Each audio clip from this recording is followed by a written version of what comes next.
just wish if they're going to be out there marching for veterans that they would just keep this, not try to hijack the parade into other issues. This is, I mean, they've had protests, but this is specifically a protest about veterans, right?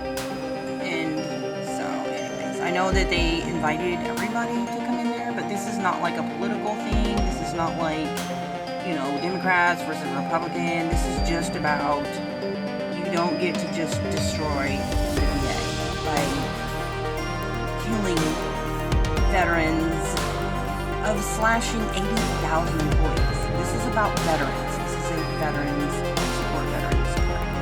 For the most part, it is all, you know, just veterans supporting veterans. There's a few in there that's trying to hijack it and thinking about something else. But it's a pretty good turnout. There's thousands you see. And all across America, though the media is not covering that, there are people marching all over America with signs. And one of the most disgraceful things that I think Republicans are doing is that you have Republicans, people who voted for Trump, a lot of veteran voices are being cut out. So there's a lot of town halls that veterans are getting kicked out. It's like, you don't matter. You don't get a voice. You don't get to come in here and say anything negative. You will speak what we want you to speak, or you will be removed. You know, and some of them are being rowdy, some of them are, you know, getting upset over, but a lot of them, they're not. If you go, like, the town halls across America, a lot of them are just wanting to speak. They're closing town halls down. They're like, no, you don't get to complain. And that is so sad. And what I don't want is, I don't want people thinking that veterans are Democrats or that veterans are Republicans. Because veterans are of all nationalities, of all ages, and they're like, you know, they're not a party. They're not a political party. They're people who, in the most diverse workforce on the globe of all ethnicities, people from around the world serve in our military, and they're just people who have served in the military together, regardless of political affiliation, regardless of religion, regardless of ethnicity, men and women both. And so it's unacceptable that any politician would just say, I don't want to hear your complaint. And so you have your shills online. You have your people who go in and they try to jump in, they try to like infiltrate, they try to hijack the protest. They go online and they start trying to divide veterans and say, don't go out there because it's a Democrat. You know, it's Democrats. No, it's not. You have a lot of Republicans. There's a lot of veterans who are Republicans, but there's a lot of veterans that are Democrats. And that is becoming very obvious when you have Republicans and Democrats both. But online, they're trying to say, oh, don't go out there. Don't go out there. It's just a bunch of Democrats. And that's like, it's not true. But it tells you they're afraid. Because this isn't about those political issues. This is specifically about veterans. That's what the march is today. Okay? So it is about the cutting 80,000 employees are going to be fired from one agency. And to do that, cutting just the 2,000 that they cut has caused programs to be shut down. They're already short-staffed across America when it comes to veterans. You have doctors who work really long hours. I've had doctors that called me, you know, from home at 7 o'clock at night because they have that many patients per doctor. They need more money. They need more employees. And for them to cut like they have, putting some shill in the director of the VA, so that's what it's about. And so people with, you know, the Medicaid and the Medicare, I mean, you have all these different groups, but what they need to do is all of these people together, the Democrats and the Republicans together. That's one thing that is important to me about the Veterans March of March 14th today, is that it is everybody together. It's the diversity that has been united. And that's what needs to be done. Don't let political parties like just block and, you know, and just, I know there's probably people who are Republicans that don't want to hold. They want to worship their leader no matter what he's done, and like they just are slow to coming to accept that, hey, not everything your president does is good. Okay? But cutting the VA by 80,000 employees is not a good thing. Okay? You have a lot of very disappointed Republicans. They feel betrayed because, you know, especially the ones that went to those campaigns, if they had said to their people that all the voters that they were going to cut the VA by 80,000, there's no way he would have been elected. And they know this. They know this. So, you know, whatever political party you are, you know, please stand up with the veterans, okay? And no matter where you are, put a sign on your car. You know, just support. Say, stand up and say, no, this is one thing I'm not agreeing with. Even if you're a diehard Republican, this is not one thing that I'm not agreeing with this. There's a lot of Democrat veterans, a lot. And there's a lot of Republican veterans as well. It's a diverse workforce.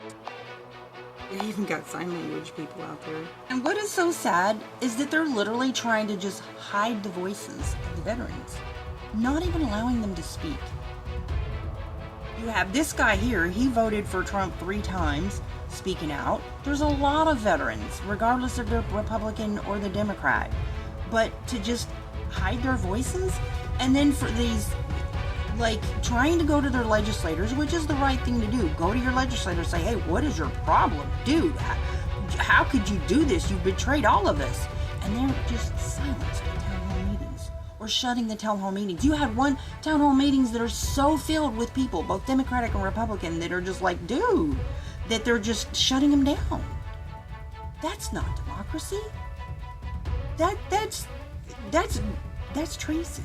That's what that is. And for all those who are like, they don't listen to the left media, they didn't want to hear anything about Trump.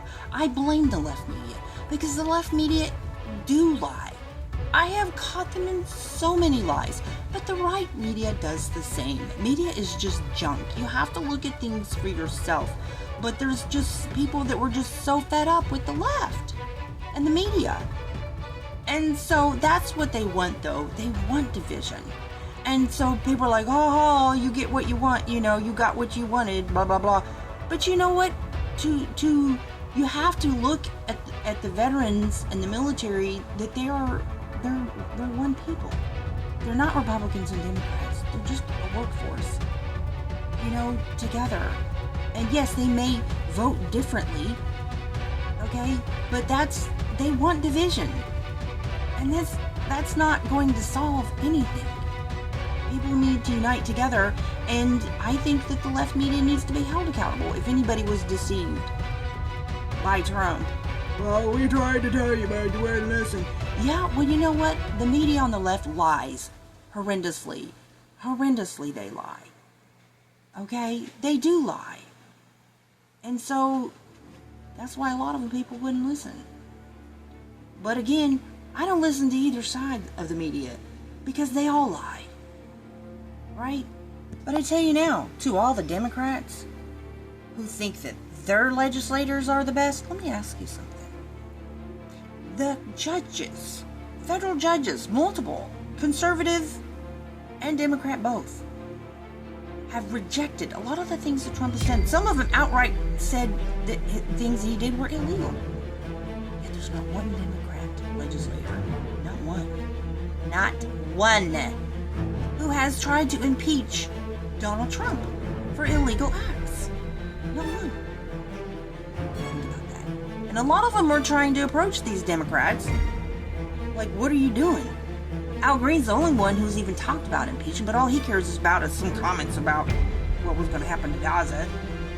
Nothing about all this illegal stuff going on in this country, cutting Medicaid, Medicare, just like, you know, just lies. Not even trying to impeach him. Talks about impeaching for something that's said about another country. So you Democrats need to get into your legislators. But people need to unite. That's what they need to do. And I have done videos, and I have tracked all of the assets of these politicians from both sides. That leads directly to the acts that they're doing now. That's evidence. And I guess people don't want to hear it because they just want to still worship their leader. But let me ask you something, though. People that think that the tariffs were all okay. Well, like, Canada's not doing anything different now than they were doing 4 years ago, or whatever years when Trump was in office. Not anything different. His obsession is to make Canada a 51st state, and Greenland also to make it a state, because he wants the rare earths. Because of his stock assets, the companies that his stocks are in, they desperately need rare earths. And Elon Musk and his space station needs rare earths. Do you know how many trillions of dollars it takes to extract and the purification of rare earths? They don't care. They're pressuring Ukraine because they want rare earths. Elon Musk has got $20.7 billion in contracts since Trump's been elected, of which $8.4 billion has been dispersed. Under Biden, there was like maybe $1 to $2 billion each year. Like, this is something that people need to unite over. All ages, of all ethnicities. I think it's sad when you have to carry a sign that says "not a sucker or a loser," because that's basically how the VA treated these people when they fired them. They lied on them and said that their work performance was poor, despite they had absolutely perfect work records. And the judge just recently from California said that the firing was a sham. You tried to avoid federal regulations and you fired them, and it was illegal, and ordered that they must give them their jobs back, basically. And then they're trying to circulate this stuff online about how, well, the Democrats fired under Clinton 377,000 federal workers. No, that's not what happened. There was a federal workforce restructuring program, which they got buyouts, but it wasn't created by Bill Clinton. It was created by Congress, voted on by both Republicans and Democrats to do that type of change to workforce. Okay, it was a restructuring program, and both the Republicans and Democrats voted on it. Then, after it was approved as a bill, then it went to the president, and he signed it. So to pass that around that the Democrats fired 377 just shows they're trying to deliberately cause division. Okay? Deliberately trying to cause division. And the presidents aren't even the ones who have the power. It's Congress. And Congress is laying down right now and trying to turn our country into a dictatorship. Congress should be saying, dude, what do you think you're doing? This is our power. We vote on this stuff. We decide if federal workforces are going to be reduced. We make those decisions. We vote on that together, bipartisan, and then we send it to you to sign or veto. That's how it works. But they're all laying down. It is a Democrat-Republican treason. Both parties have turned their backs on the Americans, allowing this president to do whatever he wants, because not one is trying to impeach him, despite the fact federal judges have said his acts are illegal. Think about that, y'all.